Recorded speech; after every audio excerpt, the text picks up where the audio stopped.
ઓમ અવતારિણે શ્રી સ્વામિનારાયણાય નમો નમઃ.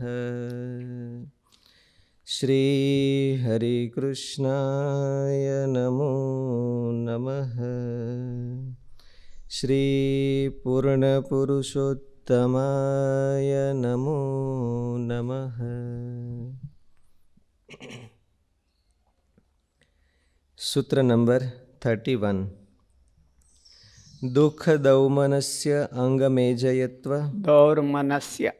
દુઃખ દૌર્મનસ્ય અંગમેજયત્વ શ્વાસ પ્રશ્વાસઃ વિક્ષેપ સહભુવઃ. દુઃખ દુર્મનસ્યતા અંગમેજયત્વ શ્વાસ પ્રશ્વાસ એ પાંચેય વિઘ્નો પણ વિક્ષેપોની સાથે ઉત્પન્ન થનારા હોય છે. વ્યાધિ કીધો, વ્યાધિ, સ્ત્યાન, સંશય, આ બધાની હારે ઓલી બાય પ્રોડક્ટ છે. વ્યાધિ થાય એટલે દુઃખને લેવા થોડું જવું પડે.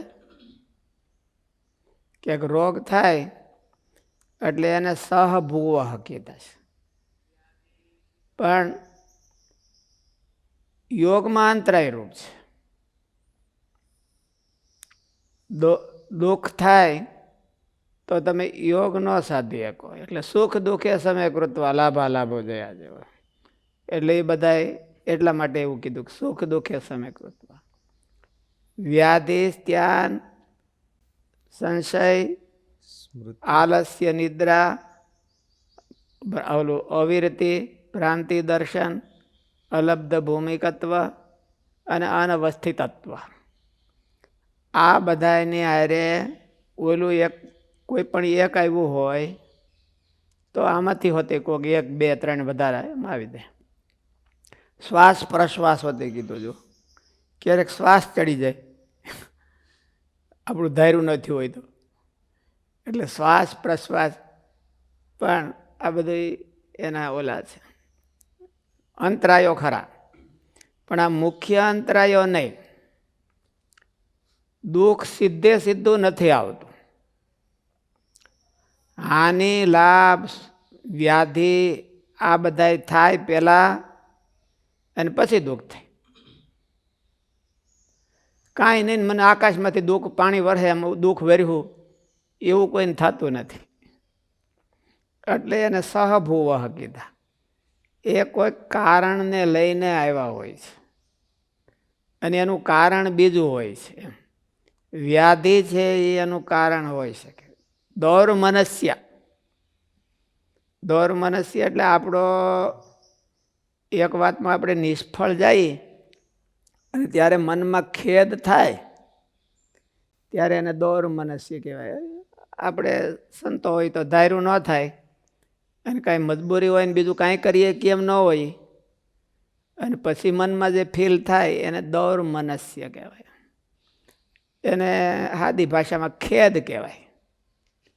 ગ્રહસ્થ હોય અને એને કંઈક લાભ મળતો હોય અને કોઈક જૂટવી લે, કોમ્પિટિટર, સત્તાવાળા એ જૂટવી લે, અથવા તો પોતાનાથી બળવાન હોય એ જૂટવી લે અને લાભાન ન થવા દે. પછી કાંઈ કરીએ કે એમ હોય નહીં આપણે.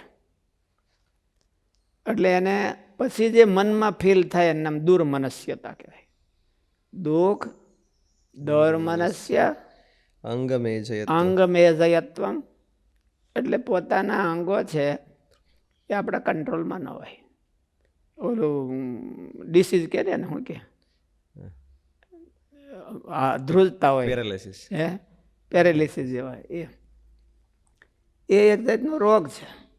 રોગ છે તો એ માનો કે શરીરની ધ્રુજારી હોય તો જ્યારે ધ્યાન કરવા બેહો ત્યારે થાય નહીં. ઓલાને હલાવે, હરખું બેહવા ન દે. શાસ્ત્રીજી મહારાજ એવું કહેતા કે સ્વામી સભામાં બેઠા હોય તો એક ધારા જ આમ, એટલે કે જેણે યોગ કરવા આસન ઉપર બેઠા હોય બે સ્વામી તો એવું હતું કહેતા પ્રાર્થના હોય જ્યારે 5 કલાક કે 20 મિનિટ ઊભું રહેવાનું હોય તો આમથી આમ આમથી આમ આમથી આમ આમથી આમ ઘૂંબડા મારતા હોય. ઊભા રહેવામાં આસન સ્થિર જોઈએ, તો તમે મન ભગવાનમાં લગાવી શકો. ઘડીક આમથી ને એમ, ઘડીક આમ ગોથા મારતા હોય, એક ટગ ગણાય તો એક પગલું ઊભા ન રહે, એમ આમથી આમ ને આમથી આમ, આમથી આમ ને આમથી આમ. એ અતિ ચંચળતા કહેવાય. ભાઈ હરખું આસન ગોઠવી લેવાનું. 5 કલાક ઊભું રહેવું છે તો હરખું આસન ગોઠવીને પછી મહારાજમાં મન જોડવાનું. એટલે અંગ મેજયત્વ, શ્વાસ પ્રશ્વાસ, આ બધા સહભુવ છે. પોતે એમને કોઈને એમ શ્વાસ ચડી જાય એવું ન હોય, પણ કંઈક બહુ દોડીને આવ્યા હોય તો આપણે ઘણી વખત થાય છે, અહીંથી દોડીને ગયા હોય તો પછી બોલી ન એકાય, પ્રાર્થના કરી ન એકાય, શ્વાસ ચડી ગયો હોય ને. અને ક્યારેક વધારે થઈ જાય તો પછી મન હોતી ભગવાનમાં ન લાગે. મન ભગવાનમાં લગાડવા માટે શરીર ઇન્દ્રિયોની પણ સ્થિરતા જોઈએ, એ કેળવવી જોઈએ. કમસે કમ આપણે તો દરરોજ પ્રાર્થના કરીએ છીએ, દરરોજ સભામાં બેહવાનું હોય, દરરોજ અમુક ક્રિયાઓ કરવાની, પૂજામાં બેહવાનું હોય, તો એટલું આસન કેળવવું, એટલું ઊભા રહેતા હરખું. આપણે ભાઈ આરતીમાં ગયા ને ઊભા રહ્યા પછી પગ ફરવો ન જોઈએ, પહેલાં હરખું સેટિંગ કરી લેવાનું, પછી પગ ન ફરવો જોઈએ. અને ઘડીક ઘણા તો ઊભા રહેતા હોય તો આપણે જોયા હોય તેમ, જેને ઓલું ઘોડો ડાન્સ કરતો હોય એની ઘોડે આમથી આમને આમથી આમ. એટલે એવી રીતે નહીં રહેવાનું. અને આ બધા યોગાંતરાયા, એ તમે ભગવાનમાં નથી જોડાણા એની સાબિતી છે. તમે ઊભા છો ભગવાનની આગળ, પણ ભગવાનની હારે જોડાણા નથી, એટલે ડેન્સ કરો છો. ડેન્સ એ ઘોડાનો ડેન્સ કહેવાય. ઘોડાનો ડેન્સ કરાવે છે ને ઘણા ફંક્શન હોય ત્યારે ઘોડાનો ડેન્સ કરાવતા હોય છે, એ સમજવું હોય એટલે. તો વ્યાધિ પણ એક અંતરાય છે અને દુઃખ પણ એક અંતરાય છે. વ્યાધિ હોતે અંતરાય છે અને દુઃખ અંતરાય છે. તો દુઃખ કે તો વ્યાધિ આવી ન જાય, હે ખાલી દુઃખ કે. દુઃખ ને વ્યાધિ બે જુદા છે. વ્યાધિ પેલો આવે અને એના કરિયાવરમાં ઓલો આવે, દુઃખ આવે. દુઃખ સીધું નથી આવતું કોઈને. તો ખાલી દુઃખ એક જ કીધું હોય તો, હે દુઃખ એક જ કીધું હોત તો વ્યાધિ રહી જાય. વ્યાધિ ડાયરેક્ટ તો એટલે વ્યાધિમાંથી જ દુઃખ આવે એવું કઈ ન હોય. અપમાનમાંથી દુઃખ આવે એટલે દુઃખ કહી દે તો બાકી બધા આવી જાય. હે દુઃખ કહી દે તો બાકી બધા ન આવી જાય. બધાય તો એટલા બધાને માનો કે દુઃખ, કોઈકને દુઃખ ન થયું, હાલો મને કોઈકે અપમાન કર્યું તો મને દુઃખ ન થયું, તો એ અંતરાય તો થાય. વ્યાધિ થયો એટલે અંતરાય થાય. એ તો બહુ જે એવા હોય સમર્થ પુરુષો કે જેને દેહની જ ગણતરી ન હોય તો એને વ્યાધિ છે એ અંતરાય રોગ ન થાય. મહારાજ કીધું આ મુક્તાનંદ સ્વામીને ક્ષય રોગ છે તો એ એને મુક્તાનંદ સ્વામીને અંતરાય રોગ ન થાય. બાળ મુકુંદા સ્વામી હતા તો એમને ઓલું દાઢનો દુખાવો હતો, પણ તો એને અસહ્ય દુખાવો હોય તો એ ધ્યાન કરી શકે, બીજો માણસ કોણ કરી શકે. એટલે વ્યાધિ અને દુઃખ બે નોખા છે અને બે અંતરાય રૂપ છે. પણ એટલું ખરું કે દુઃખ છે એ સીધું ઉત્પન્ન નથી થતું. ઓલા આગલા અંતરાયો કીધા એમાંથી આ કોક હોય, કદાચ ને નોખા પણ હોઈ શકે. આમાં દોર મનસ્ય કીધું અને બોલે પણ અપમાન કીધું નથી, પણ અપમાનમાંથી દોર મનસ્ય થાય. એટલે સહભુવ કીધા છે એનો અર્થ એવો છે કે એ ગમે ત્યાં કોકની સાઈડમાં આવે, બીજે કે પોતે નો આવે. અને જો દોર મનસ્ય ન થાય તો અપમાન કર્યું હોય તો ધ્યાન કરી શકે. પણ દુઃખમાં એવું નહીં. તમે એમ કહો છો કે દુઃખ છે ને ઓલું વ્યાધિ છે, એટલે દુઃખને વ્યાધિને બેન જોડાણ છે. એટલે દુઃખ ન થાય તો વ્યાધિ કાંઈ નડે નહીં એવું ન હોય, નડે. એટલે એ બે છે એ અંતરાય રૂપ છે. એટલે આમાં એવું શબ્દ લખ્યો ને સહભુવઃ. સહભુવઃ એટલે પહેલાં ઓલા ઉત્પન્ન થાય અને બાય પ્રોડક્ટ આ થાય, એની બાય પ્રોડક્ટ તરીકે આવે. કોઈકને કોઈકની બાય પ્રોડક્ટ તરીકે આ પાંચવાના કીધા. દુઃખ દૌર્મનસ્ય અંગમેજયત્વ શ્વાસ પ્રશ્વાસ શ્વાસ અને પ્રશ્વાસ. અંગ મેજયત્વ એ એક દુઃખનું જ કારણ છે, વ્યાધિનું જ કારણ છે.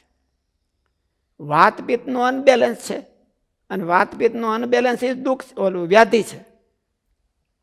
ઓલા બીજા વ્યાધિ તો પછી એ બધા બહુ આઘા જઈને થાય છે. વાતપિત્તનું અનબેલેન્સ થાય એ એનો વ્યાધિ કહેવાય. કફ વધારે થઈ ગયો હોય શરીરમાં, પછી ભલે વ્યાધિ કાંઈ ન થયો હોય અને ક્ષય ભલે ન થયો હોય, પણ એ ધ્યાન ન કરી શકે. ભગવાનમાં જોડાવવું હોય તો એટલું બધું ન જોડાઈ શકે.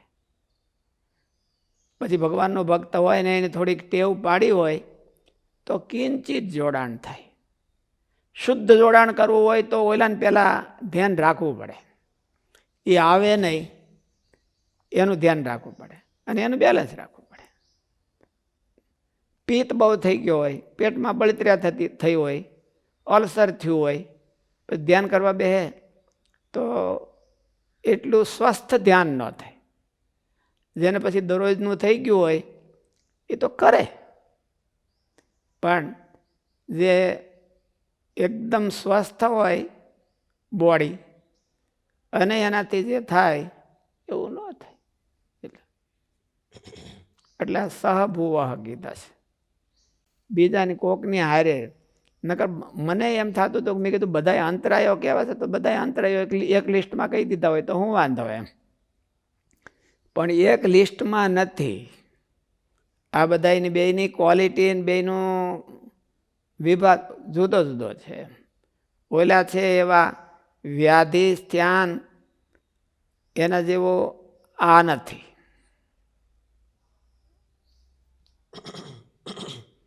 દુઃખને કાઢવા માટે વ્યાધિને કાઢે એટલે દુઃખ વયું જાય. દુઃખને કાઢવા માટે સીધે સીધું પ્રયત્ન કરવાની જરૂર નહીં. અંગમેજયત્વ હોય એટલે ઓલા શરીરના 3 ધાતુનું અનબેલેન્સ કાઢે એટલે એ વયો જાય. પછી અંગ મેજયત્વ હોય તો એને દાખલા તરીકે કોકને લકવા થયો હોય તો લકવા એ શું છે? વાતપિત્ત કફનું અનબેલેન્સ જ છે. વાત વધી જાય એટલે લકવા થાય. એમ વાયુનું પ્રમાણ એકદમ વધી જાય ને કંટ્રોલમાં ન આઉટ ઓફ કંટ્રોલ થઈ જાય. એટલે હવે જો એ જો બેલેન્સ કરી નાખે તો ઓલું વયો જાય ઓટોમેટિક. દુઃખ દુર્મનસ્યતા અંગમેજયત્વ શ્વાસ પ્રશ્વાસ એ પાંચેય વિઘ્નો પણ વિક્ષેપોની સાથે ઉત્પન્ન થનારા હોય છે. અમેરિકામાં નાનું છોકરું હોય અને એક ઉધરસનું ઠહકું આવી ગયું હોય તો અહીંયા ઇન્ડિયામાં ક્ષય થયો હોય એટલું એને બધાને વહમું લાગે ને મા બાપને. એ ઉધરસ એને આવી કેમ આવી જ ન જોઈએ.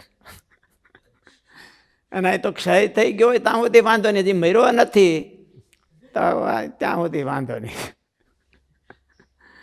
એટલે અમેરિકામાં એવું હોય કે જો ઉધરસનું ઠહકું ખાધું પછી ભલે ને ક્યાંક વઘાર લીધો હોય ને ઉધરનું ઠહકું આવ્યું હોય, પણ તો એને એટલું બધું એમ કે ઉધરસ આવે કેમ, નાના બાળકને હાલો ક્ષયની દવા કરાવો સીધી અને થાય ને એટલી બધી કેર લેવાની. એટલે કહેવા આપણે તો કહેવાનું એ છે કે એ તો એ બધા આધુનિક ને માનવજાતની હિત માટે બહુ મહેનત કરે છે. એટલું આને હોતે જેને યોગ સાધવો છે એને હોતે શરીરમાં ધ્યાન રાખવું જોઈએ. શરીર નિરોગી હોય તો એની સાધના નિરોગી થાય, અને એની સાધના નિરોગી હોય તો એનું સાધ્ય છે એ એકદમ નિરોગી થાય. આપણે તો ખાલી શરીર નિરોગી રાખવા હાટું ધ્યાન રાખવું નથી. આપણે તો એ ભક્તિ છે કે મારી ભક્તિ કન્ટિન્યુ વચ્ચે બ્રેક ન થાય. માંદા પડીએ તો બ્રેક થઈ જાય. આપણે ક્યાંક માનો કે વ્રત કરતા હોય, ચાતુર્માસમાં વ્રત લઈ અને વચ્ચે બીમાર થઈ તો વ્રત કે ભાઈ હવે તમારે સાંદ્રાયણ કરવું નથી, આપણે ન મૂકી તો બીજા મુકાવી દે. બીજા એ મૂકે, શું કરવાનું મુકાવે? કારણ કે નાની સેવા કરવી પડશે પછી આપણે. એની વાત એ સાચી, માંદો એ પડે અને 10 જણા રોકાય. એટલે બીજાને ન રોકવા હોય તો એણે ભગવાનની ભક્તિ અખંડ રાખવી હોય તો એટલું બેલેન્સ રાખવું, માંદા ન પડવું. પછી આપણા હાથમાં ન હોય ને માનો કોઈ એક્સિડન્ટ થયો ને માંદો પડ્યો તો એ તો પોતાની વાત નથી, એટલે એ તો પછી ભગવાનની ઈચ્છા સમજવી. પણ એને આવું કરવું. જેને જીવનમાં ઝાઝું ભજન કરવું હોય અને ઝાઝા મહારાજને રાજી રાખવા હોય તો એને માંદું ન પડવું. એને માંદું ન પડવું એમ. અને માંદા પડે એ મોટે ભાગે તો ઓલા શું કે વર્તમાન ઓલું ચાલુમાં પોતે કંઈક નવીન કર્યું હોય એટલે માંદા પડ્યા હોય, ને બીજું કાંઈ બધાની પ્રારબ્ધનું ન હોય, વર્તમાનનું હોય. એટલે એના આમાં તો ભગવાન પાસે ભગવાનને રાજી કરવા માટેની અખંડ સાધના ચાલુ રહે એટલા માટેના ઉપાયો બતાવ્યા. આ બધા એના અંતરાયો છે. વ્યાધિ ધ્યાન એ બધા એના અંતરાયો છે. અને ઓલા અંતરાયો આવે એટલે પછી તમે આને રોકી ન શકો. દુઃખ દોર્મનસ્ય અંગમે જય શ્વાસ પ્રશ્વાસ એ બધા કઈ રોકી ન શકે. દુઃખ પ્રતિકૂળ વેદનીયમ દુઃખમ. જે પ્રાણી માત્રને પ્રતિકૂળતાનો વિષય હોય તેને દુઃખ કહેવાય છે. જેમ કે મૃત્યુ, રોગ, અતિ પ્રિય વસ્તુ, વ્યક્તિનો વિયોગ વગેરે. યેન અભિહતા પ્રાણીનઃ તદ ઉપઘાતાય પ્રયતન્તે તદ દુઃખમ. જેના ફટકારને પામેલા પ્રાણીઓ તે ફટકારનો નાશ કરવા પ્રયત્ન કરે છે તે ફટકારને દુઃખ કહેવામાં આવે છે. ફટકાર સહન નથી થતો, કોઈક મૃત્યુ પામ્યું તો એનો ફટકાર એને સહન થતો નથી એટલે દુઃખ આવ્યું. દુઃખ કીધું ને એમ સહભુવ છે, સીધે સીધું કોઈને દુઃખ નથી, સ્વાભાવિક દુઃખ નથી,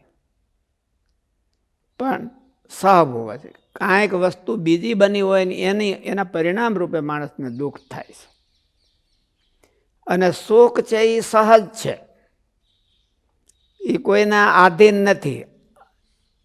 સુખ છે એ સહજ છે, એ કોઈના આધીન નથી. એમ કાંઈ વાંધો ન હોવો જોઈએ એટલું જ.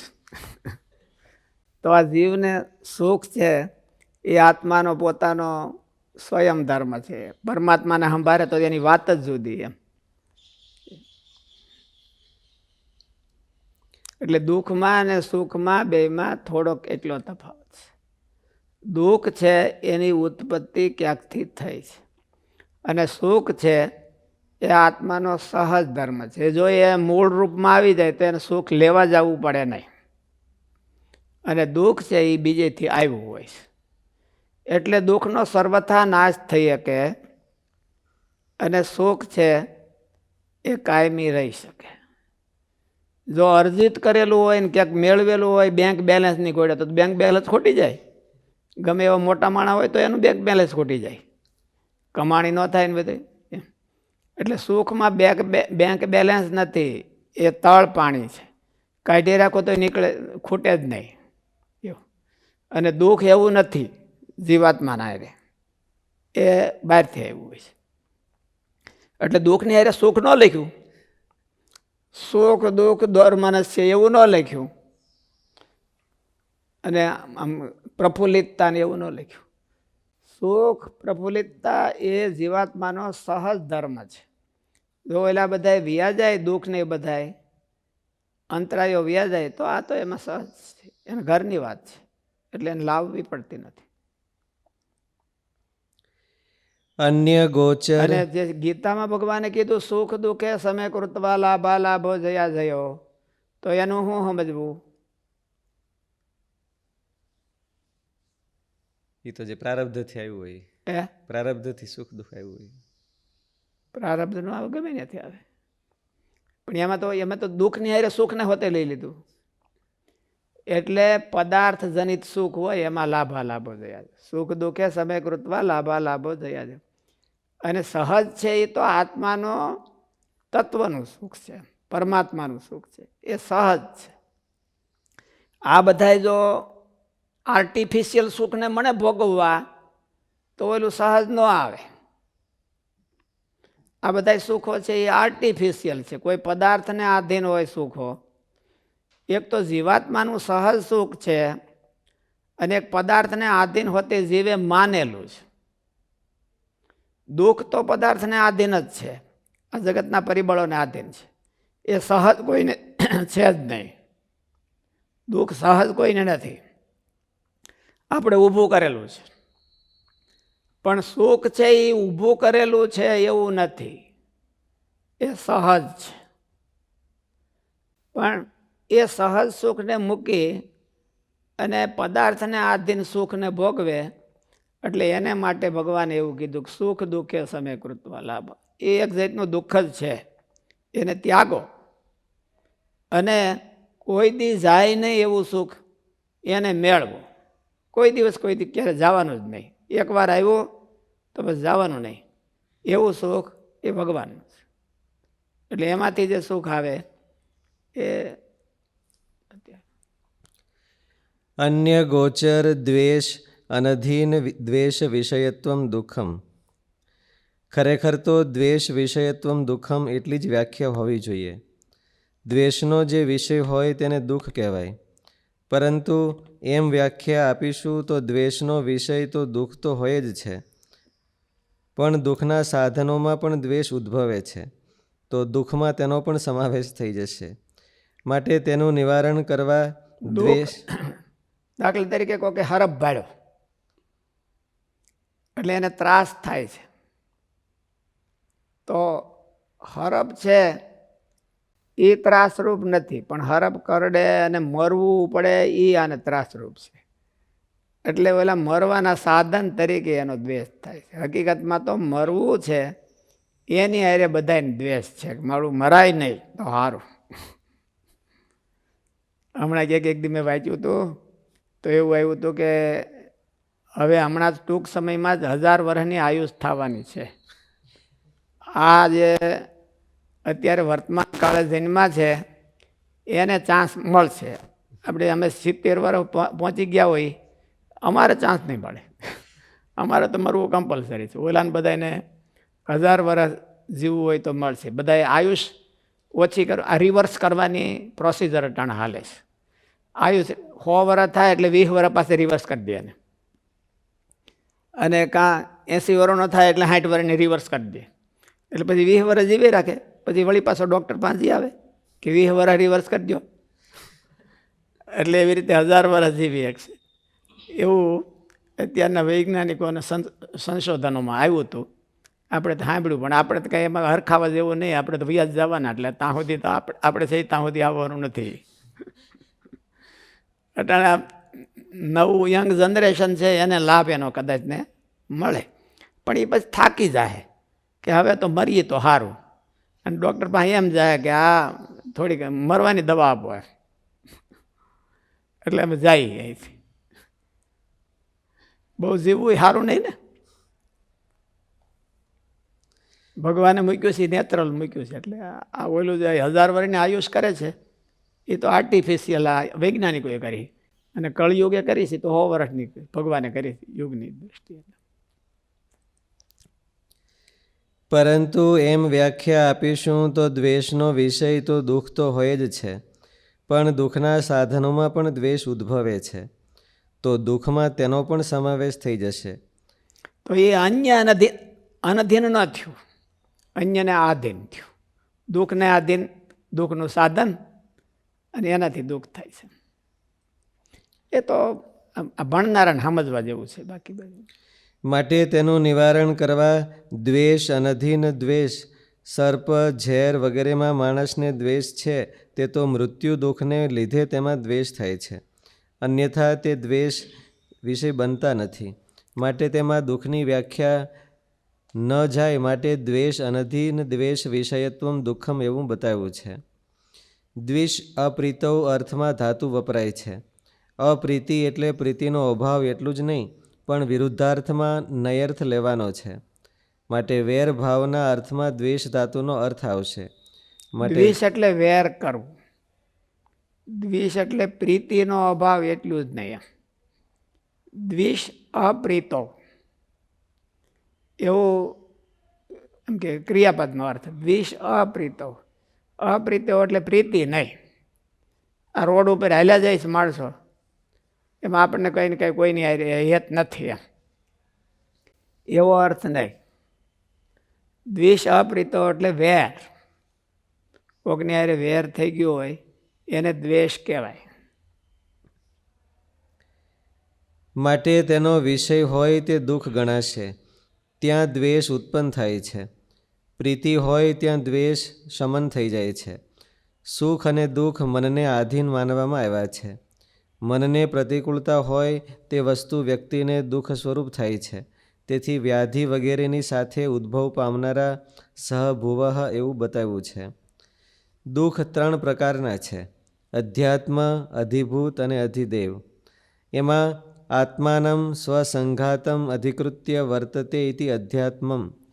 આત્માથી અધ્યાત્મ એટલે મનનો દુઃખ, અધ્યાત્મ એટલે મનનો દુઃખ. એ બધું અધ્યાત્મ કહેવાય. શરીરનું હોતે કહેવાય પણ મનનું હોતે, ખાસ કરીને મનનો દુઃખ છે એ અધ્યાત્મ કહેવાય.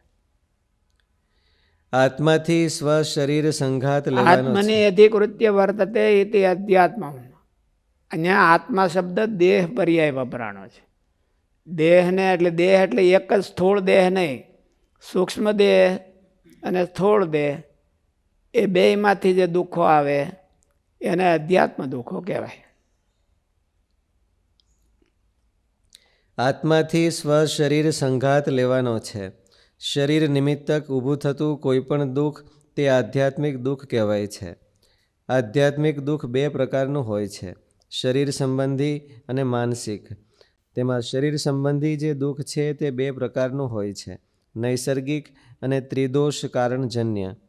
તેમાં નૈસર્ગિક દુઃખ છે તે ભૂખ, તરસ વગેરે નૈસર્ગિક દુઃખ કહેવાય છે. એ બધા દુઃખ જ છે, એ નિત્ય શત્રુ હોતે કહેવાય છે. ભોગ છે એ નિત્ય શત્રુ કહેવાય, કામાદિક છે એ અંતર શત્રુ કહેવાય, અને આપણે કોઈકની હારે બાંધ્યા હોય તો એ કૃત્રિમ શત્રુ કહેવાય. આ બધા શત્રુઓની ક્વોલિટી, એનું શોર્ટિંગ છે. બધા શત્રુઓ તો ખરા, પિતરાય શત્રુ અને વેરી શત્રુ, નૈસર્ગિક શત્રુ, અંતર શત્રુ, આ બધા નોખા નોખા છે. અંતર શત્રુને નિત્ય. હા સ્વામી, જય સ્વામિનારાયણ. અત્યારે આધિની હાલે છે ને, એટલે આધિ, વ્યાધિ અને ઉપાધિ. હા સ્વામી. આધિ એટલે શારીરિક કે માનસિક. આધિ તો માનસી વ્યથા, આધિ એટલે મનની પીડા, આધિ તો માનસી વ્યથા એવું કહેવાય છે. એટલે મનમાં જે સેટિંગ ન આવે અને જે દુઃખ થાય એનું નામ આધિ કહેવાય. અને વ્યાધિ તો શારીરિક પીડા, રોગ, ગુમરાવ થયો, પાક્યું, હા હા. એટલે વ્યાધિ એટલે શારીરિક પીડા, ફિઝિકલ પીડા એને વ્યાધિ કહે. અને આધિ તો માનસી વ્યથા, મનમાં કોઈકે અપમાન કર્યું હોય અને જે આપણને દુઃખ થાય એનું નામ આધિ કહેવાય. અને ઉપાધિ કોને કહેવાય? બીજા કાંઈક આપણને કરે, એમ કે કોઈક હેરાન કરે તો એ બધી ઉપાધિ કહેવાય. આ હરપ, સિંહ, પ્રાણી, માણસો, ઘરના માણસો, એ બધા એ જે બીજા તરફથી બહારથી આવે એ ઉપાધિ કહેવાય.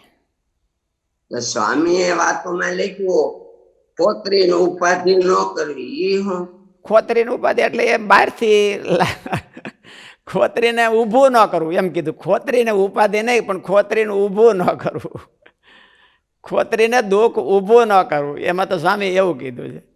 એટલે હોય ને કાંઈ નિમિત્ત ન હોય તો ઊભું કરે, એ ઉપાધિ કહેવાય. આમ તો આધિ આધિ વ્યાધિમાં જ ગણાય. ઉપાધિનો અર્થ એવો થાય કે કોઈ પાડોશી આને હેરાન કરતો હોય, ગુંડા માણસો આને હેરાન કરતા હોય, રાજકારણીઓ આને હેરાન કરતા હોય, બીજા તરફથી થતું હોય, એ બધું તો એ ઉપાધિ કહેવાય. અને આધિ એટલે મનની પીડા અને વ્યાધિ એટલે શરીરની પીડા. એટલે આધિ એટલે મનની પીડા સમી જાય એટલે એને સમાધિ થઈ જાય એવું કહે છે. સમાધિનો અર્થ જ એવો, સમ વત્તા આધિ. મનની પીડા ટળી જાય એટલે શરીરની પીડા તો કદાચ ને થોડોક ટાઈમ રહે, ઘણી એવી હોય તો રહે અને નોય રહે, પણ મનની પીડા છે એ બહુ કઠણ છે અને જન્મ મરણ લેવરાવે છે, એ મન લેવરાવે છે. એટલે એને સમાધિ કીધી છે. એમ કે એ જો ટળી જતી હોય તો એને સમાધિ થાય નહીં, ભગવાન પાસે જાય. આધિ ભૌતિક પીડા જે છે, આધિ ભૌતિક બોલીએ ને, આધિ ભૌતિક, એ ત્રણ પ્રકારના દુઃખ છે. અધ્યાત્મ, અધિદૈવ અને અધિભૌતિક. એમ એ ત્રણ. આધિ ભૌતિક એ જ ઉપાધિ થઈ ને? ના ના, એ આધિ ભૌતિક એટલે ભૂત સંબંધી. એમ કે આધિ ભૌતિક એટલે બહારથી, અને આધિ દૈવિક એટલે આ કોરોના છે દાખલા તરીકે કુદરતે મૂકેલા. આધિ ભૌતિક એટલે ટૂંકમાં આપણે જે બહારથી ઉપાધિ ગણી ને, જે ઉપાધિ કે બહારથી આવેલું હોય, આધિ ભૌતિક, તો એ આધિ ભૌતિક કહેવાય. અને અધ્યાત્મ એટલે ત્યાં અધ્યાત્મ શબ્દ આત્મને અધિવર્તતે ઇતિ અધ્યાત્મ, એટલે ત્યાં આત્મા શબ્દ શરીરથી વપરાણો છે. શરીરને આધારે, શરીર બે, સૂક્ષ્મ અને સ્થૂળ બે, એ બધા અધ્યાત્મ કહેવાય. એટલે કાંઈ વ્યાધિ થાય, ઓલું બધું થાય, પણ એ થોડોક નોખો વિષય છે. એ સાંખ્યના શબ્દો છે અને આના શબ્દો છે. આ ગામઠી શબ્દો. હા, એટલે પ્રકરણ પ્રમાણે, સાંખ્યના પ્રકરણ પ્રમાણે અધ્યાત્મ, અધિભૂત અને અધિદૈવ એની વાત ત્યાં આવે છે. અને આ સામાન્ય શબ્દ છે. આધિ, વ્યાધિ અને ઉપાધિ એ તો જગતમાં હોતી બધી, ગમે ત્યાં બધી જગ્યાએ. એમ આધિ એટલે મનની પીડા, વ્યાધિ એટલે શરીરની પીડા, અને ઉપાધિ એટલે કોકે કરેલી. એમ હમણાં તમે થોડીક વાર પહેલા બોલ્યા ક્રિયમાણ દુઃખ, પ્રારબ્ધનું નહીં. એટલે હરિપ્રસાદ સ્વામી ઘણી વાર પુરાણી ભક્તિ પ્રકાશ સ્વામી ને એમ કે પુરાણી આ ક્રિયમાણ થઈ ગયું. પુરાણી સંખ્યા મૂર્તિઓ તો કે આ ગુંડા ગાધા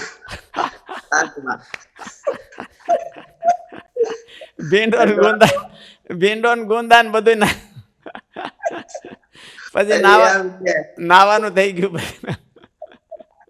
એટલે પુરાણી ભક્તિ પ્રકાશ સ્વામી તો હરકાર્યા ને, એટલે પુરાણી આ ક્રિયમાણ થઈ ગયું. પછી કઈક એને પૂછીએ હરદાસ સ્વામી ક્રિયમાણ હું, એટલે કે તો ઉઘાડ આપી કે ઉનાળામાં આય તો ઉનમાં થાય, એ ક્રિયમાણ કહેવાય. એવું એનો અર્થ બરાબર છે. ક્રિયમાણ કહેવાય, પ્રારબ્ધ ન કહેવાય. તેમાં નૈસર્ગિક દુઃખ છે તે ભૂખ, તરસ વગેરે નૈસર્ગિક દુઃખ કહેવાય છે. આ બધા નૈસર્ગિક છે. એટલે એનું બીજું નામ છે નિત્ય શત્રુ. આ જીવના શત્રુ છે, એ દરરોજ નડે છે અને એને કાઢી પણ ન હોય કે કોઈ. એટલે એને ઓવરટેક કેમ કરવા, એનો કંટ્રોલ કરી શકે. કે એને ટાઈમે ભૂખ લાગે, અને એને ટાઈમે તરસ લાગે, તો એ બધા રેગ્યુલર હોય તો એને ભગવાન ભજવાની નવરાય આવવા દે. નકર ઓલા નવરાય જ ન આવવા દે. લાય મારે જોઈ છે, લાય મારે જોઈ છે, લાય મારે, અને ગમે ત્યારે માગે. એટલે એનો કંટ્રોલ કરવો પડે. ભૂખ, તરસ, હરખ, શોખ, આ બધી ભૂખ, તરસ ષડ રીપુ કહેવાય. ષડુર્મી છે, ઈચ્છા છે, ષડુર્મી એ બધી નિત્ય શત્રુ. હા, પણ એમાં ભૂખ ને તરસ છે. હજી હરખ ને શોખ તો માણસ સમાવી શકે, ભૂખ ને તરસ ને હાવ, હરખ ને શોખ ને હાવ કાઢી શકે, અને ભૂખ ને તરસ ને હાવ કાઢી શકાતી નથી જ્યાં સુધી શરીર હોય ત્યાં સુધી. એટલે એને રેગ્યુલરાઇઝ એમ કે મોડરેટ કરી શકાય છે કે હાલો બહુ અનિયમિત લાગતી હોય તો એને નિયમિત કરી શકાય, વધારે લાગતી હોય તો થોડીક ઓછી કરી શકાય, ઓછી લાગતી હોય તો થોડીક દવા કરીને વધારે કરી શકાય, એવું બધું કરી શકાય. પણ એનો પર્પઝ એટલો કે શરીર નિભાવ પ્રમાણે નડતર રૂપ ભગવાનના માર્ગમાં નડતર રૂપ ન થવા જોઈએ, શરીર નિભાવ પ્રમાણે હાલવા જોઈએ, આપણા કંટ્રોલમાં હોવો જોઈએ, આપણા આઉટ ઓફ કંટ્રોલમાં ન હોવા જોઈએ. તો એને આમ કહેવાય તો નિત્ય શત્રુ, પણ એને એટલે કંટ્રોલ કરવા યોગ્ય છે એટલા માટે એને શત્રુ કીધા છે. તેમાં નૈસર્ગિક દુઃખ છે તે ભૂખ, તરસ વગેરે નૈસર્ગિક દુઃખ કહેવાય છે. તેની એટલે નૈસર્ગિકનો ઉત્પત્તિમાં અર્થ એવો ભગવાને મૂક્યા છે, એ માનવ સર્જિત નથી. કામ ક્રોધાદિક છે એમાં થોડુંક માનવ સર્જિત ને થોડુંક ઓલું, અને સ્વાર્થ ને અહમ ને મમત્વ ને ઈર્ષા ને અદેખાય એ 100% માનવ સર્જિત કહેવાય. ભગવાન અદેખાય મૂકવા આવતા નથી, એ બધું માનવ સર્જિત છે. ઓલું મારું ને તારું ને આને બધાય કર્યું હોય, પોતાનું મનમાં નક્કી કર્યું હોય ને એમાંથી બધા થાય ઊભા થાય, મારું તારું એ માનવ સર્જિત કહેવાય. અને ભૂખ ને તરસ છે એ માનવ સર્જિત થોડા કહેવાય, એ તો ભગવાને મૂક્યા છે. જન્માન ક્યાંક ત્યારે ખબર નહોતી ત્યારે છોકરું ભૂખ્યું થઈને બે બે કરતું હતું, જન્મીને તરત જ પહેલું કામ જ એ કર્યું છે. એટલે એ માનવ સર્જિત નથી, એ પરમાત્માથી સર્જિત છે. એટલે એને બેલેન્સ કરી અને ભગવાન ભજવાની નવરાય આવવા દે એટલા રાખવા એને, નકર હાવ નવરાય જ ન આવવા દે એટલા બધા ન વધારવા. આ ષડુર્મી જીતવી, ષડુર્મી એસા મેં ષડુર્મી જીતવા, ષડુર્મી ષડ ઉર્મી હા ષડુર્મી હા સામે હા એમાં ભૂખ તરસ તો થોડુંક સહન કરી, તરસ લાગી હોય તો ખમી જાય, હા ભૂખ લાગી હોય તો આકળા ન થાય એટલે કદાચ જીતાણું કહેવાય. હા. પણ જરા ને મૃત્યુને કેમ જીતવા? એટલે માનસિક રીતે જરાથી માણસો ડરે છે કે મને ઘડપણ આવી ન જાય, ઘડપણ આવી ન જાય, એટલે ડર એનો તજી જાય એટલે એને જીત્યું કહેવાય. કારણ કે મૃત્યુને કોઈ જીતી તો શકતું જ નથી, પણ એનો ડર ન રહે અને એને હરખ થાય. મરવું તે ભગવાનના ભક્તને મરવું તે મંગળ જાણે, તો એને બીક ક્યાં રહી? અને ઓલા જેવું જરા મૃત્યુ જેવું રહ્યું નહીં, એટલે એને એ હરખરૂપ જાણે, એટલે એનો ડર ન રહે એને, તો એને જીત્યા કહેવાય. બાકી તો એમને તો જીતી શકાતા નથી કોઈથી.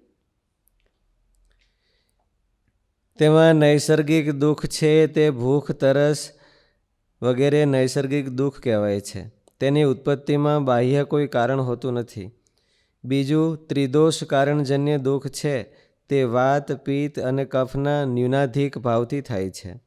તાવ, ઝાડા, શરદી વગેરેથી ઊભું થતું દુઃખ તેવા પ્રકારનું છે. માનસ દુઃખ એ કામ, ક્રોધ, લોભ, દ્વેષ, ઈર્ષા, મત્સર વગેરે ભાવો મનમાં રહેવાથી પીડા ઉપડે છે તે કહેવાય છે.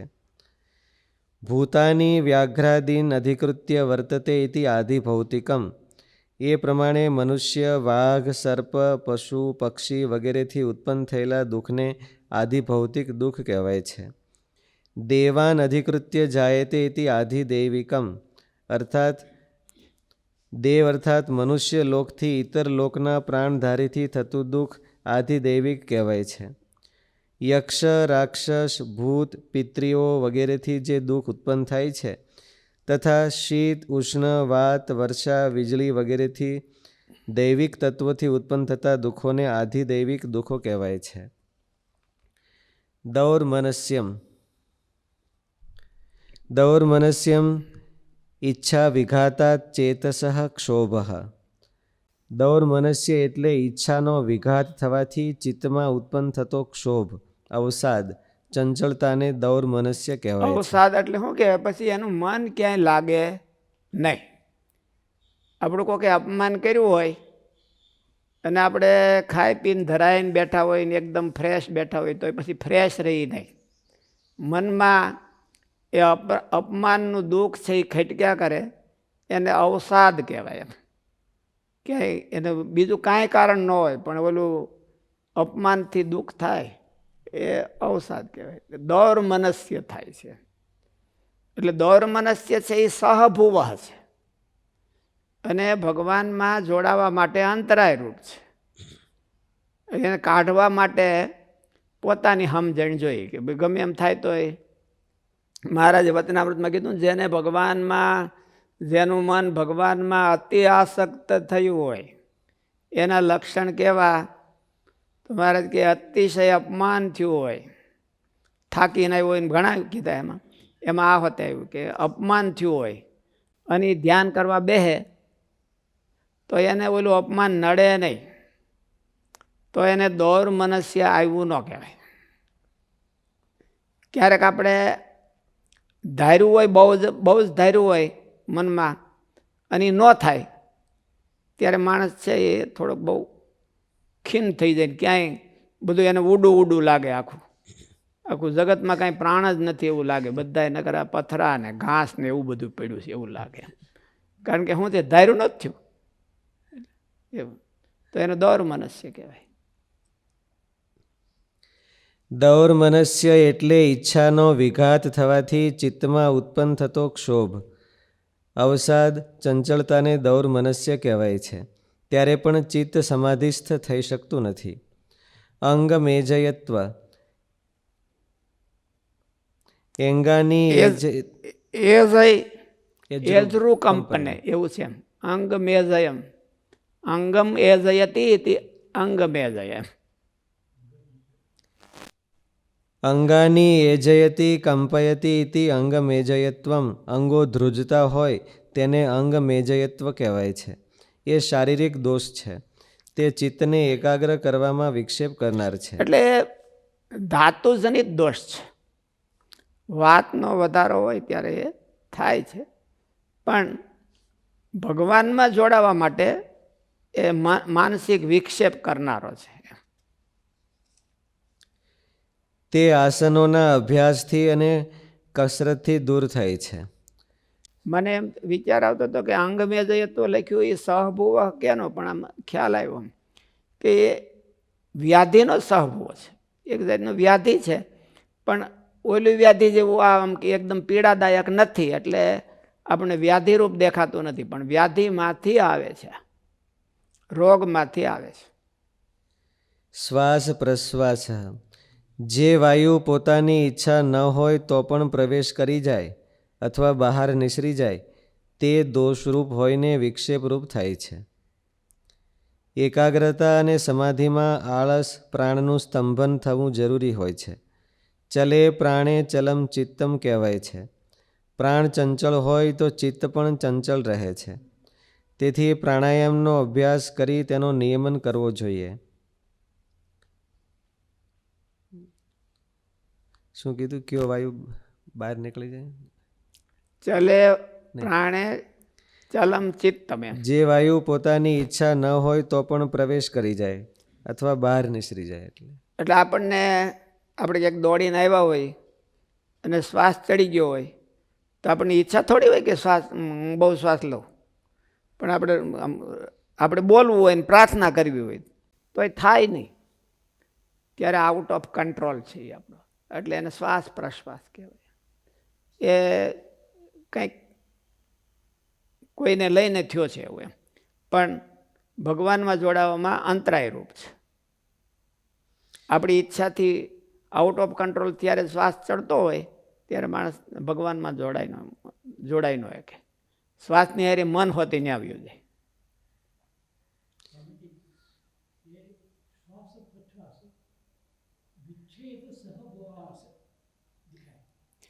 वही सूत्र चल रहा है. विक्षेप सब दुख दौर मनस्य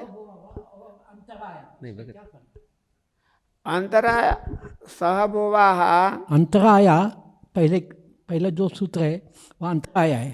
अभी यहाँ देखा है विच्छेद सहभुवा.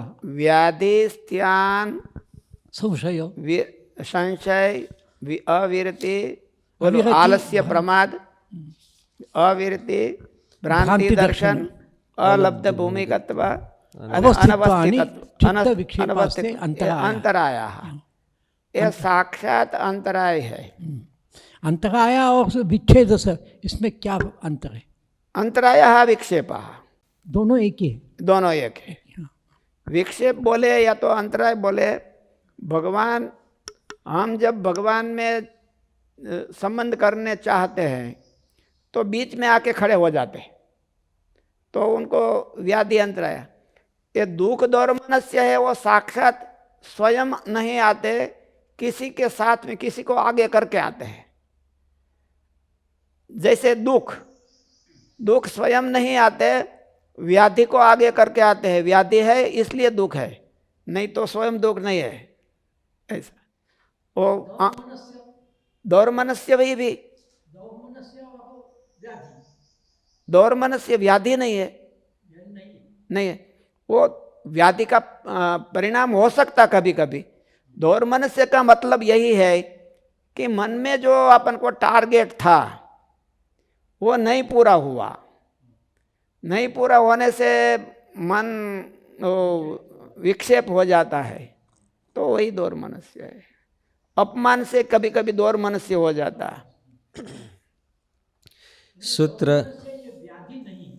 दौर्मनस्य व्याधि नहीं है, व्याधि का परिणाम हो सकता। सूत्र नंबर हाँ, દોર્મનસ્ય કીધું તો જ્યારે અપમાન થાય ત્યારે પણ મન સ્વસ્થ રહે અને વિક્ષેપ ન થાય, તો એ કેવી રીતે એની પ્રેક્ટિસ કરી શકાય? શું કીધું?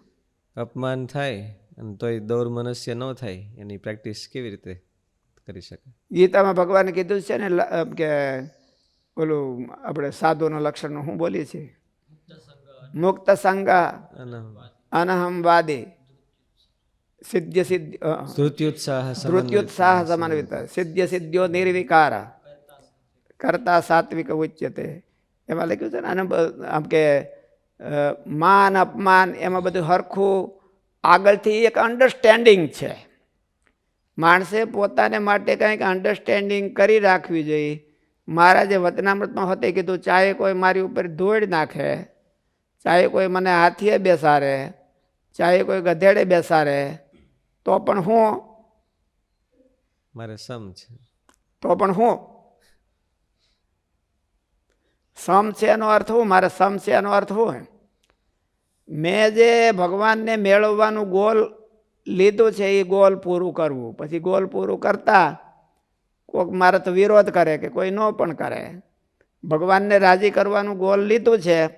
પ્રહલાદને એક ગોલ હતું કે ભાઈ મારે નારાયણને પ્રસન્ન કરવા છે, તો પછી એને એનો બાપો એનાથી વિરોધ થયો, તોય પણ એને કાંઈ વાંધો નથી. કંઈ તે પ્રહલાદે એના બાપને હારે વિરોધ કર્યો તો? પ્રહલાદે તો એના બાપાને હારે વિરોધ કાંઈ નહોતો કર્યો. ઉલટું નૃસિંહ ભગવાને એનો નાશ કર્યો, તો પ્રહલાદે તો એવું માગ્યું કે મારા બાપનું કલ્યાણ થાય. એણે તમારો દ્રોહ બહુ કર્યો છે, તો મારા બાપનું કલ્યાણ થાય. તો એના હૃદયમાં કેટલું બધું ઓલું છે, એને કેટલા વાર મારી નાખવાનો પ્રયત્ન કર્યો, તો પણ એટલે એણે ક્યાંક અન્ડરસ્ટેન્ડિંગ કરી રાખી હતી પોતે અગાઉથી કે મારે આ કામ કરવું છે તો મારું અપમાન નહીં થાય. એટલે હું અપમાન થાય, જો મને અપમાન જેવું લાગે તો આપણે શું કરીએ, જેણે અપમાન કર્યું હોય એની હારે વળગી પડી, એટલે આપણો માર્ગ ભૂલી જાય. જેણે અપમાન કર્યું હોય એની હારે એંગેજ થઈ જાય. એની હારે એંગેજ થઈ જાય તો એટલે પણ તે એંગેજ આપણે થવું તો બીજી જગ્યાએ, અને થઈ ગયા બીજી જગ્યાએ એંગેજ. એટલે અગાઉથી અન્ડરસ્ટેન્ડિંગ પ્રહલાદે કરી રાખી છે કે ભાઈ માને ગમે એમ અપમાન કરે, કોઈલું કરે, પણ મારું એંગેજમેન્ટનું કેન્દ્ર છે એ ફરવું ન જોઈએ. મારે બીજે ક્યાંય એંગેજ થવું નથી, બીજાની હારે બાંધવામાં આ તે. એટલે એ અપમાન કરે તો એને મુબારક, કોઈ કોઈલું કરે તો એને મુબારક. આપણે આપણું કામ કરવાનું છે. તો એવી અન્ડરસ્ટેન્ડિંગ પોતે કરી રાખી હોય તો એને સમ થાય.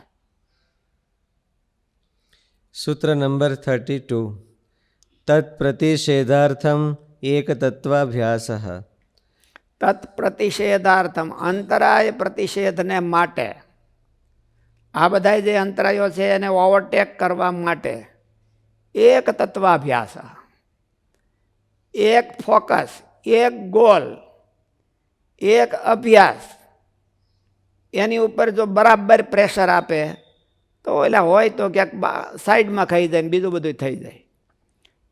પણ એક ગોલને એક આખી જિંદગી, ગુણાતીતાનંદ સ્વામી જાડી ભાષામાં કીધું કે એક રેણીએ મરવું, એક રેણીએ મરાતું નથી, એટલા માટે શું કરવાને, આપણને કોઈક અપમાન કરી જાય તો પછી એક રેણીને બદલે આપણે ત્યાં ઓલું બધું હંકેલીને એની હારે લાગી જાય અને એને એમ કે ઓલો બીટ કરવા માટે કે એને પાછો પાડવા માટે આપણે ધંધે લાગી જાય. એટલે એક તત્વાભ્યાસ રહ્યો નહીં, એક રેણી પણ રહ્યો નહીં એવું. એટલે એક રેણીએ રહેવું, એક રેણીએ એટલે એક અભ્યાસ અને એકનો એક આપણને જે ભાવના હોય એ ભાવનાથી જે દિવસે પહેલે દિવસે જોડાણા હોય અને મરીએ ત્યારે એની ભાવનાથી આપણે પુરુષાર્થ કરવો જોઈએ. બીજો ફરી ન જવો જોઈએ, કોકનો ફેરવો ફરી ન જવો જોઈએ. કોક તો આપણને સહકાર આપે ને કોઈ ન આપે, ન આપે તો પછી શું કરવું?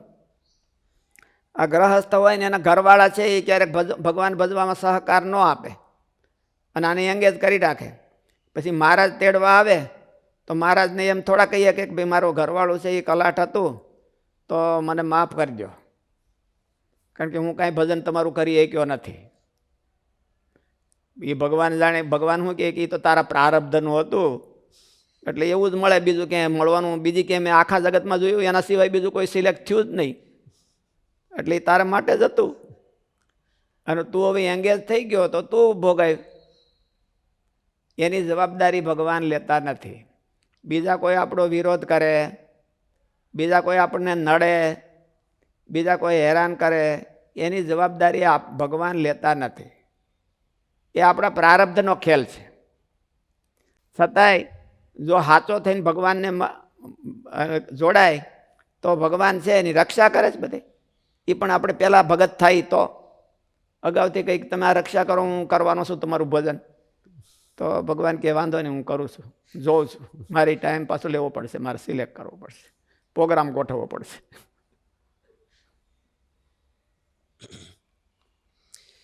તે વિક્ષેપોને દૂર કરવા માટે એક તત્વનો અભ્યાસ કરવો જોઈએ. અહીં એક તત્વ એટલે પરમાત્માની મૂર્તિનો એક આલંબન અભ્યાસ કરવો જોઈએ. યોગ સૂત્રમાં એનો અર્થ જુદો કર્યો છે, એક તત્વ અભ્યાસ. પણ આપણે ભક્તિ માર્ગવાળા છીએ એને માટે એક તત્વ અભ્યાસ એટલે મહારાજનો અભ્યાસ કરવો, ભગવાનનો આધાર રાખીને, ભગવાનનો આશરો, ભગવાનનું ગોલ, ભગવાનની ઉપાસના, બીજું એમાં બીજું કાંઈ નહીં. એક તત્વ અભ્યાસ કરે તો ઓલા બધા છે એ ધીરે ધીરે બધા વ્યા જાય, વ્યાધિ હોતે વ્યો જાય. ભગવાન ભજે એટલે એને વિવેક આવે અને વિવેક આવે એટલે વ્યાધિઓ હોતે વ્યા જાય. અત્યારે તો આપણે શરીરમાં ઓલું ક્રિયમાણ નહોતું, આગળ જ્ઞાન સ્વામી વાત કરી કે ક્રિયમાણ, એટલે એવો વિવેક પછી રહેતો નથી એટલે ક્રિયમાણ ઊભું થાય. જોકે ટીકાકારો આ બાબતે અલગ અલગ અભિપ્રાયો ધરાવે છે. એક તત્વ એટલે કયા તત્વનો અભ્યાસ કરવો, પરંતુ ભક્તિ માર્ગવાળાને તો પરમાત્માની મૂર્તિનું એક આલંબન અભ્યાસ જ બરાબર ગણાય. તેમાં પણ ભગવાનનું સ્વરૂપ એક જ રાખવું, વારંવાર બદલાવવું નહીં.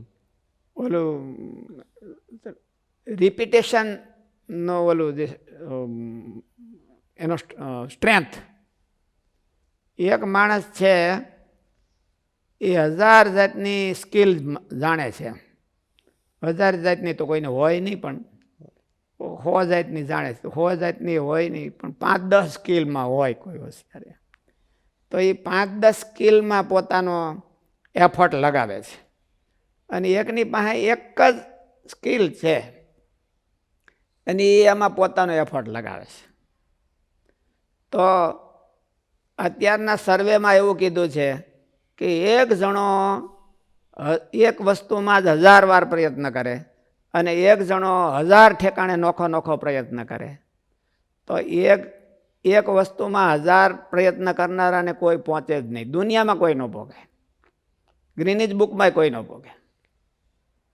એ પ્રેક્ટિસનો રિપીટેશનનો પાવર છે, પાવર ઓફ રિપીટેશન. એટલે પાવર ઓફ રિપીટેશન છે એને કોઈ ન ભોગે. એટલે એક તત્વાભ્યાસ હોવો જોઈએ. પાવર ઓફ રિપીટેશનનો અર્થ શું? પાવર ઓફ રિપીટેશન એટલે એક તત્વાભ્યાસ, એક જ રિપીટ એન્ડ રિપીટ. ભગવાનમાં જે આપણે લીધું હોય, આપણે સેવા લીધી હોય, આપણે આપણું અંગ નક્કી કર્યું હોય કે એમાં રિપીટ એન્ડ રિપીટ એમ. તો આ ઓલા બધા અંતરાયો છે એ બધા ગમે ત્યાંથી ખાઈ જાય. આમાંથી નિષ્ફળ ગયો તો આમાં દોડે ને, આમાંથી નિષ્ફળ ગયો તો આમાં દોડે ને, આમાંથી કોકનું જોઈને આમાં દોડે, ઓલો આમ કરતો હોય તો ન્યા દોડે ને ઓલો આમ કરતો હોય તો ન્યા દોડે. તો એને કોઈ દિવસ આ અંતરાયો દૂરે જાય નહીં અને એ ખોવાઈ જાય. પાવર ઓફ રિપીટેશન છે એના જેવું બીજું કોઈ નથી. આ જે દુનિયામાં જે બધા માણસો છે એ બુદ્ધિશાળી માણસો જીનિયસ થયા નથી. ઠોઠડા બધા હોય ને, બુંધિયાળો, એ બધા જીનિયસ થઈ ગયા છે. શું કરવાને? Power of repetition. પેલું આ બલ્બ શોધ્યો એ કે શું નામ એનું? Thomas Edison. Thomas Edison. Edison, હા, થોમસ એડિસન. 1000 વખત નિષ્ફળ ગયો. 10,000. હે? 10,000 વાર. 10,000 વખત. ઓહ, 10,000 વખત નિષ્ફળ ગયો અને છેલ્લે એને ઘા લાગી ગયો લ્યો. હવે એને 10,000 પ્રયત્ન એક વિષય ઉપર કર્યા. મહારાજે હોતે એવું જ કીધું છે કે 5 વર્ષ, 10 વર્ષ, 20 વર્ષ, 100 વર્ષ, અનેક જન્મ સંસિદ્ધ તત્વો યાતિ પરામ ગતિ. બોલું તો ખાલી બલ્બ શોધવો તો એમાં એને 10,000 પ્રયોગો કર્યા અને તોય થાક્યો નહીં. તો આ તો ભગવાનને મેળવા છે, ભગવાન જેવા ભગવાન મેળવવા છે તો એને 10,000 પ્રયત્ન પણ ઓછા કહેવાય. એને તો 10,000 પ્રયત્ન શું કરવાની? એક જ વિષયના 10,000 પ્રયત્ન. એવી કોઈને તેવડ છે? એમ તો એવી તેવડ હોય તો એટલે બધા અંતરાયો દૂર થઈ જાય. એટલે એને જાડી ભાષામાં કીધું એક રેણીએ મરવું. એક જ્યાં સુધી મરીએ ત્યાં સુધી એક. એટલે આપણા સંપ્રદાયમાં કહેવાય છે ને, એક ઈષ્ટદેવ, એક માળા, એક પૂજા, એક મૂર્તિ, એક ગુરુ અને સેવા એક. સેવા એક કરે તો સારું, સેવા જાજી કરે તો સારી કહેવાય, પણ મૂકીને કરે તો નહીં. એમ પોતે પોતાનું કોર કોમ્પિટન્સ હોય એક ઉપર પોતાનું સ્ટ્રેન્થ લગાવવી જોઈએ. અને એક કોર કોમ્પિટન્સ ઉપર સ્ટ્રેન્થ લગાવે અને એ સિદ્ધ થઈ જાય પછી બીજે લગાવે તો બહુ વાંધો નહીં. મહારાજ એવું કીધું કે આ 4 અંગ છે, ધર્મ, જ્ઞાન, વૈરાગ્ય ને ભક્તિ. એ 4 અંગો આમ તો સિદ્ધ કરવાના હોય, પણ એમાં પહેલાં છે એ પોતાનું અંગ હોય એને બરાબર લગાવવાનું, એમાં સ્ટ્રેન્થ લગાવવાની. અને એ સિદ્ધ થઈ જાય હરખું પછી વાંધો નહીં બીજે લગાવે તો. એટલે એક તત્વાભ્યાસ હોવો જોઈએ. ઘડીકા ને ઘડીકા કોકનું જોઈને કરે કોઈ દી એક તત્વાભ્યાસ કરી ન શકે. પોતાનું એનાલિસિસ કરીને જો કરે તો એને એક તત્વાભ્યાસ થઈ શકે. કોઈક તો ઓલાનો હાર પહેરાવ્યો તો એને બહુ મોટો પહેરાવ્યો હતો, મારે એવો હાર પહેરવો તો હું ત્યાં દોડીને એ મણું કરવા. ઓલાને આમ કર્યું તો આમ કર્યું તો હું એમ મણું કરવા.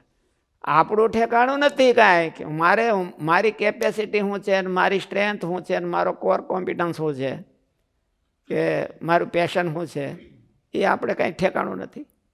એટલે ક્યાંય ન થાય.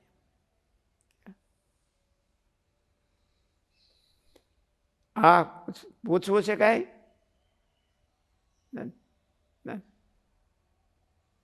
હાલો જવા દે. સારું, એ વંચાઈ ગયું. હા. સહજાનંદ સ્વામી મહારાજની જય.